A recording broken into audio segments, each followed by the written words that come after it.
আসসালামু আলাইকুম রহমতুল্লাহ। প্রিয় দর্শক, কেমন আছেন? আশা করি ভালো আছেন। প্রিয় দর্শক, নেপালের সাবেক প্রধানমন্ত্রীকে মারধর, আটকে রেখেছে বিক্ষোভকারীরা। প্রিয় দর্শক, দুর্নীতি ও সামাজিক যোগাযোগ মাধ্যমে নিষিদ্ধের প্রতিবাদে উত্তাল হওয়া নেপাল আরও উত্তাল হয়ে পড়েছে।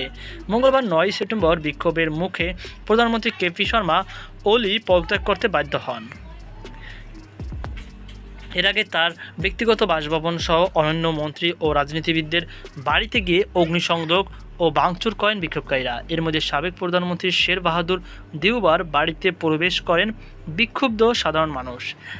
তারা তাকে ও তার স্ত্রীকে মারধর করেন। এছাড়া পররাষ্ট্রমন্ত্রী আরজু রানা দেউবাকে আটকে রেখেছেন তারা। ভারতীয় সংবাদ মাধ্যম ইন্ডিয়ান এক্সপ্রেস এই তথ্য জানিয়েছেন।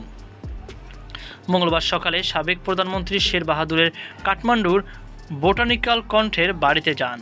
এ সময় শের বাহাদুরকে ধরে মারধর করেন তারা। সামাজিক যোগাযোগ মাধ্যমে প্রকাশিত ভিডিওতে দেখা গেছে শের বাহাদুরের মুখের এক পাশের থেকে রক্ত পড়ছে।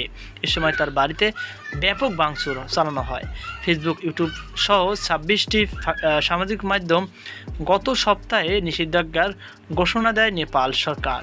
প্রথমে বিষয়টি নিয়ে শান্তিপ্রিয় আন্দোলন শুরু করেন বিক্ষোভকারীরা, কিন্তু গতকাল সোমবার কিছু বিক্ষোভকারী দেশের পার্লামেন্ট ভবনে প্রবেশের চেষ্টা করেন। এ সময় 19 জনকে গুলি করে হত্যা করেন আইনশৃঙ্খলা বাহিনী।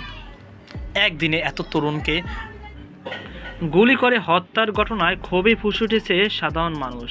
তারা মঙ্গলবার সকাল থেকে বিভিন্ন জায়গায় জড়ো হওয়া শুরু করে।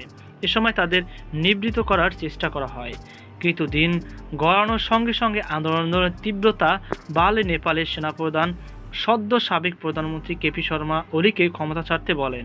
এরপর তিনি পদত্যাগ করেন। এখন কেপি শর্মা দুবাইয়ে পালিয়ে যাওয়ার চেষ্টা করছেন বলে দেশটির সংবাদ মাধ্যমে খবর প্রকাশ করেছেন। তো প্রিয় দর্শক, এই ছিল আমার সর্বশেষ আপডেট। সকল আল্লাহ হাফেজ।